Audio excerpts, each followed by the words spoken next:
mental illnesses. It's a subject matter that not a lot of people like to talk about, unless you're speaking with a psychiatrist. I mean, personally, I'm not one to talk about it either, since I grew up with a mental illness, but I have learned to cope with it as time progressed, though there are people out there that weren't as lucky. Rest in peace, Etika. Now, you have your common illnesses like depression and anxiety, to more rare mental illnesses like Asperger's and multiple personalities. I mean, I can make a research paper about this if I wanted to, but I am not going to dive into that subject matter. And of course, media has tackled mental illnesses like Silver Linings Playbook, which tackles bipolar and anxiety, and even TV shows like my personal favorite being The Good Doctor, which tackles autism. And of course, video games are no strangers to this subject matter either, like Celeste and Spec Ops: The Line. But it's an even greater insight when an anime does it. I mean, some of the best examples includes Serial Experiments Lane, Paranoia Agent, and Neon Genesis Evangelion. Unfortunately, I'm not going to talk about any of those anime. Today, I'm going to be looking at a hidden gem from 2014 and 2015 that tackles this subject matter. So, what's good, YouTube world? Kilua Morales is back at it again with another anime review, and today I'm going to be looking at the anime adaptation of Front Wing's magnum opus, The Fruit of Grisaia. Now, just a quick heads up. Not only am I going to be looking at Fruit of Grisaia, but I'm going to be looking at its prequel, The Labyrinth, and its sequel, The Eden. So expect there to be some spoilers ahead of time. With all that said, let's hop into it.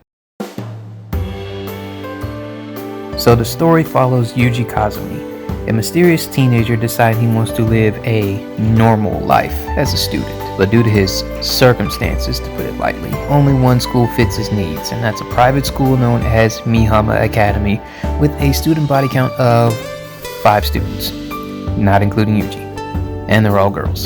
So yeah, we got a harem on our hands. You have an overzealous maid, a socially awkward lolly, a stereotypical wannabe tsundere, a tall and clingy pervert with a nice rack, and an antisocial kutere. Each of these girls have their own reason for attending this academy, and Yuji learns those reasons while at the same time trying to cope with his new life as a normal teenager. Now, when you watch this anime, you think it's going to be your typical ecchi harem, but as the story progresses, you start to realize that this anime is a lot more complex than it came off as from the first 3 episodes. To put it lightly, this anime is dark, and that's what makes it an interesting watch. It's a character-driven story that focuses on the character's self-loathing, feeling that their lives aren't worth saving. Not only that, it hits some very dark subject matter, including not only mental illness, but also terrorism, suicide, incest, and even cannibalism. With subject matters like these, Grisaia tackles them in a way that makes you question your own morals, ideals, and even your own life. It's a very thought-provoking and heartbreaking anime. When you see what each of the 5 girls have gone through, and with its modern setting,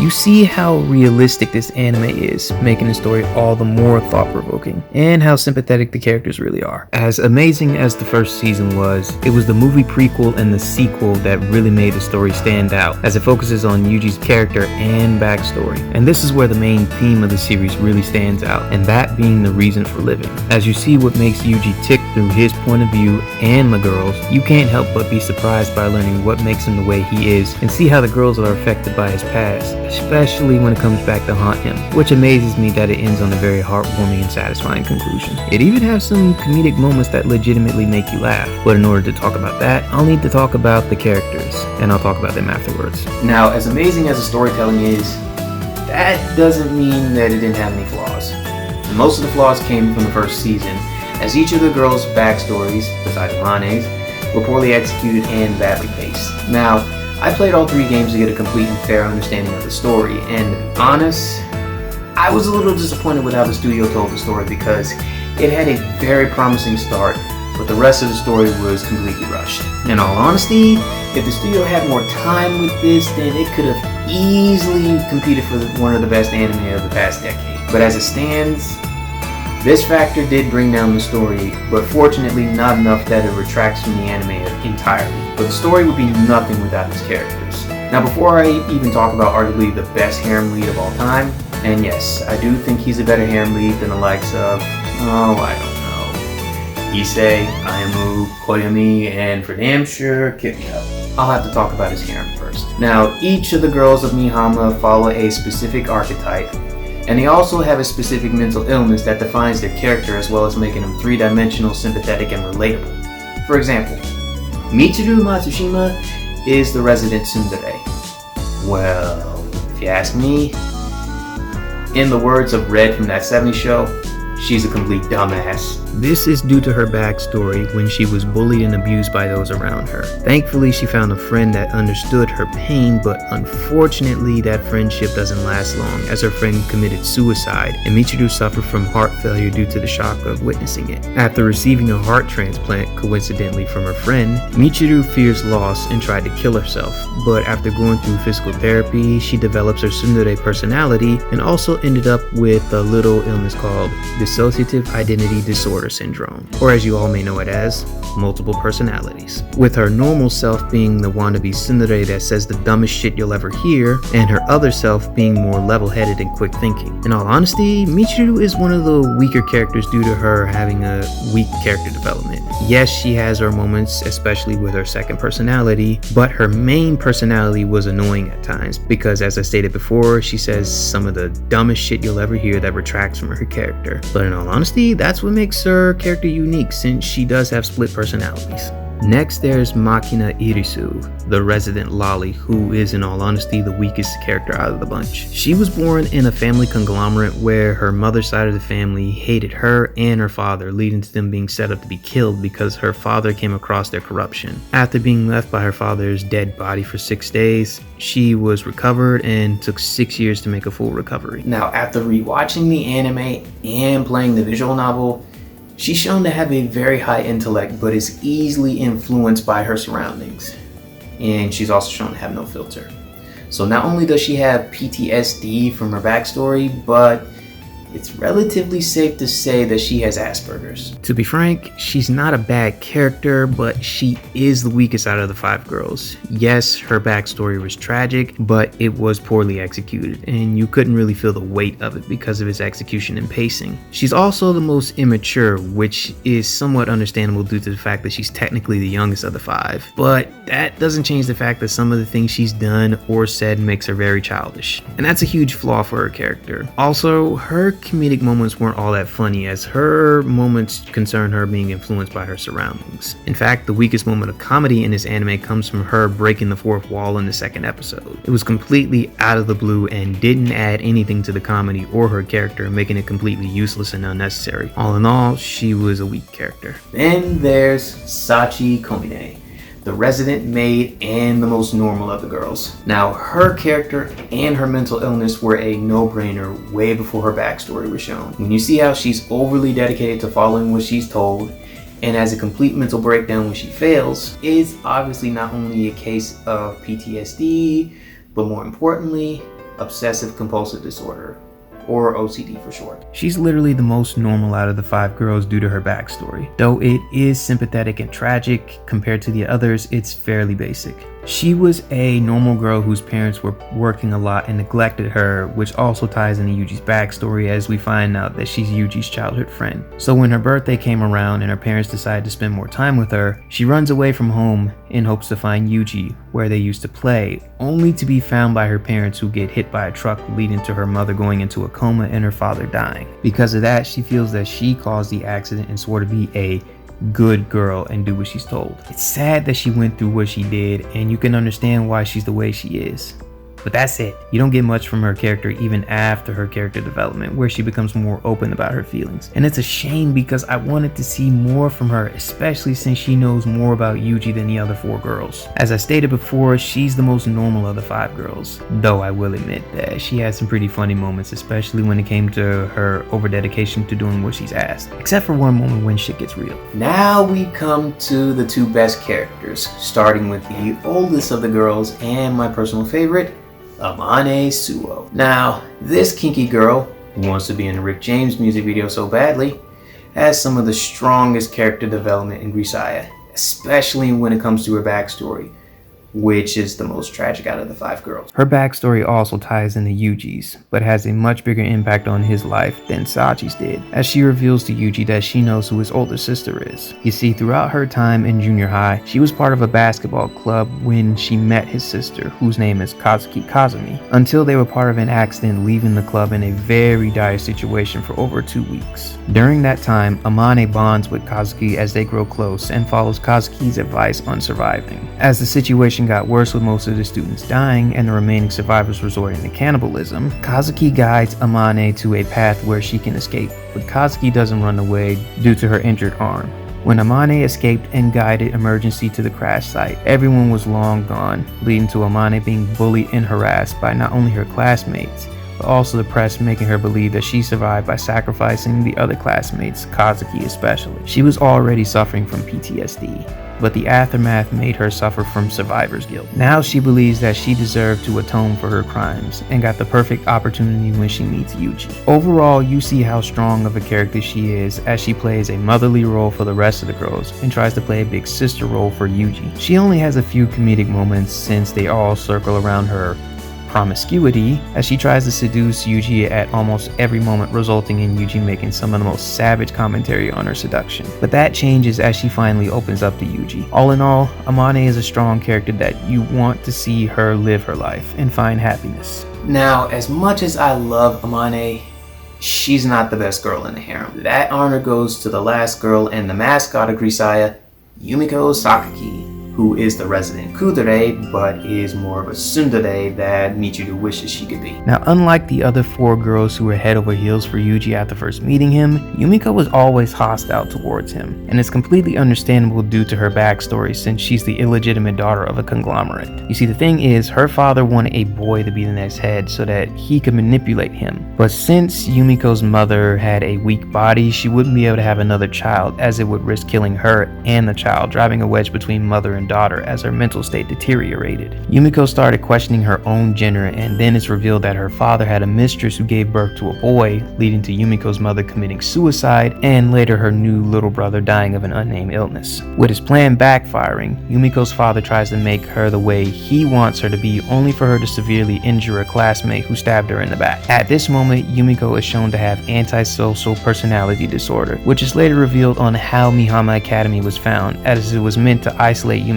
from the public. With that, Yuji understood why Yumiko is the way she is, as later you see the relationship between them grow, and her relationship with the other 4 girls grow as well. Now, this is going to sound confusing, but she's the most natural of the 5 girls. She's the most 3-dimensional, even though her backstory was completely rushed, with her character development being the most natural as well, and her feeling towards Yuji being earned. And now we have the stoic harem lead himself, Yuji Kazumi. Now, when you see this guy in the first 2 episodes, you think you have his character figured out. He just comes off as a blank slate that has a lot of knowledge and is shown to be a very formidable fighter like Tatsuya Shiba from the irregular Magic High School. Thankfully, that's where the similarities end, as you see that he's actually a normal boy born into difficult circumstances. That, and they both have different voice actors. Now, as much as I want to talk about Yuji's backstory, I won't go into further detail, as I plan to make a video going into further detail about this series. You'll understand at the end of this video. Just know that his backstory is darker than the 5 girls combined times 10. When you see his backstory, you see a harem lead with more layers than a wedding cake. A young, cynical guy that has seen more action and lived more trauma than a war veteran with PTSD. And it makes you wonder how he even has any emotions from all that he's suffered. Fortunately, that's not the only thing that makes him such a strong character. He's one of the most savage characters I've seen in anime. His commentary on things makes him come off as a smartass at times, and to add on the fact that he says it in a monotonous tone makes it even funnier. Now that's how you do deadpan humor. Of course, the 5 girls aren't safe from his commentary, from sarcastic remarks towards Michiru trying to be a tsundere, to his attitude towards Amane trying to seduce him. No one is safe from his savagery, and that makes him a much more 3-dimensional character. I always get the feeling that he's a fan of Dave Chappelle, because he's the only comedian that I know that can be so damn savage. All in all, he's a character that can be cynical and sympathetic, but also lighthearted when he wants to be. Of course, the side characters have their time to shine, and every single one of them has their own quirks, like a My Hero Academia character. The biggest standout being Yuji's big sister, Kazuki. Her genius intellect makes her a scary character at times. because she can manipulate anyone to do whatever she wants. But she never forgets that she's a big sister first. During her childhood, she realized that Yuji was being neglected and did everything she could to ensure that he was happy, from playing with him to making sure he was properly fed. It's just a shame that her protection was taken too damn far when she has an incestuous relationship with him. It would have been okay if it had something to do with the plot, or better yet, they had chemistry between each other, but in the end, there was none, making it completely pointless. The next standout was Asako Kusakabe, and wow, what a way to develop Yuji as a character. And she knew exactly what to do in the most obscure ways, to put it lightly. This drunken lady is one of the best guardians, as her relationship with Yuji is a very heartwarming one, as she's the one that finally helps Yuji come out of his slump, molding him into the character that he is in the beginning. And then there's Julia Bardera, or as she's commonly known as JB. Now, besides the 5 girls, this lady is usually the butt of Yuji's savagery. She's constantly bitching over even the smallest things that will go against work ethic or just simple common sense. And Yuji just knows how to capitalize on it, making their scenes together such a joy to watch. When she's not bitching, she's a pretty dynamic character that's also helping Yuji's growth as well. And how can I not talk about the characters without bringing up the villain himself, Heath Oslo.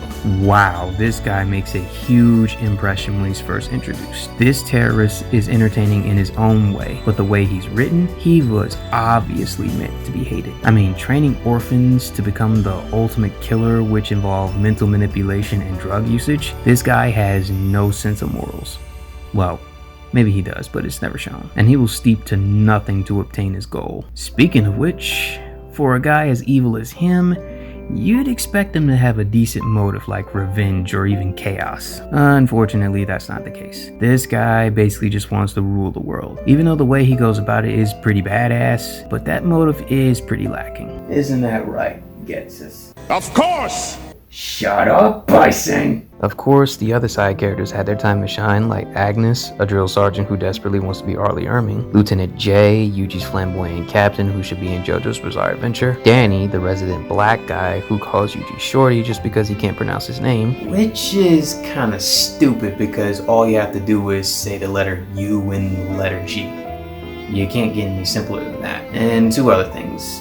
It's kind of racist because stereotypes, and it's a little ironic because, so, I don't know, they're practically the same damn height. Then there's Millie, who's basically a mature version of Amani, except shorter hair and dumber, and mistakes Yuji for Robin Williams. And who can forget Weeaboo Robbie, who has a little sister fetish and mistakes Yuji for New Orleans seasoning. All in all, the story was very complex and dark, but it was very immersive with how it hooks you in with not only the elements and the themes, and the characters made sure that you paid attention with their personalities and development.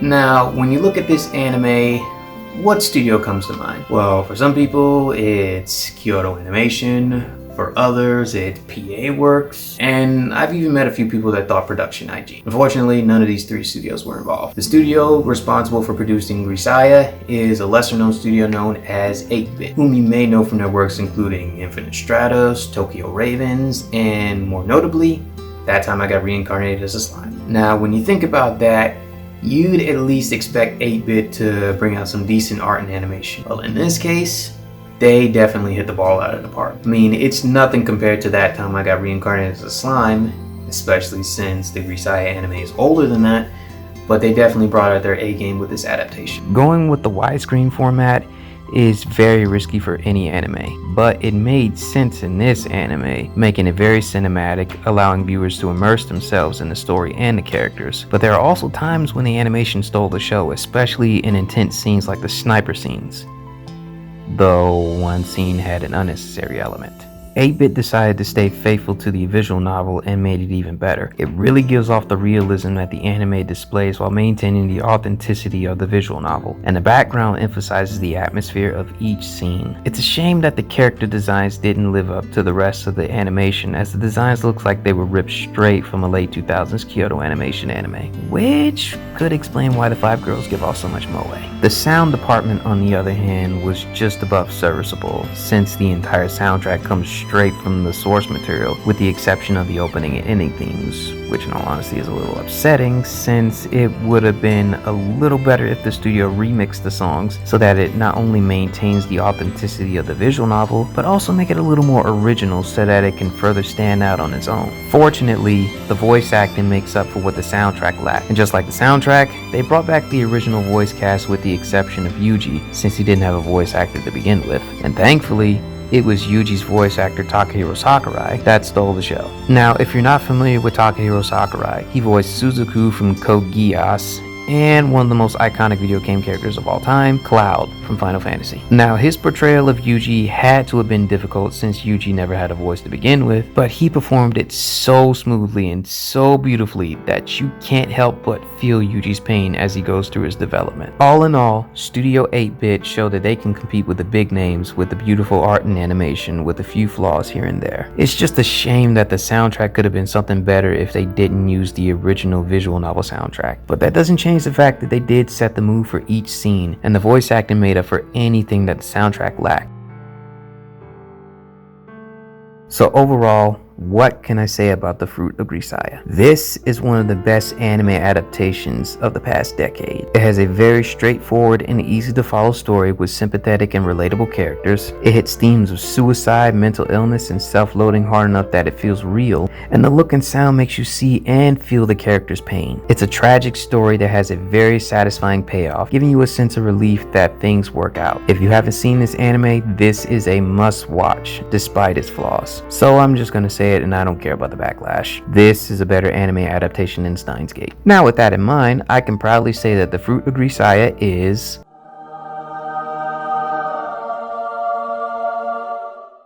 godly. This is an anime that everyone needs to watch at least once. Well, that's it for this video. Do you guys agree with my rating? What were your thoughts on the Fruit of Grisaia? Comment below to give me your thought. And now that we're at the end, it's time I give you a better explanation on what I meant earlier in the video. Now, I plan to make a second video on the Fruit of Grisaia in the form of a top 10 list, giving you further details about the characters and the story.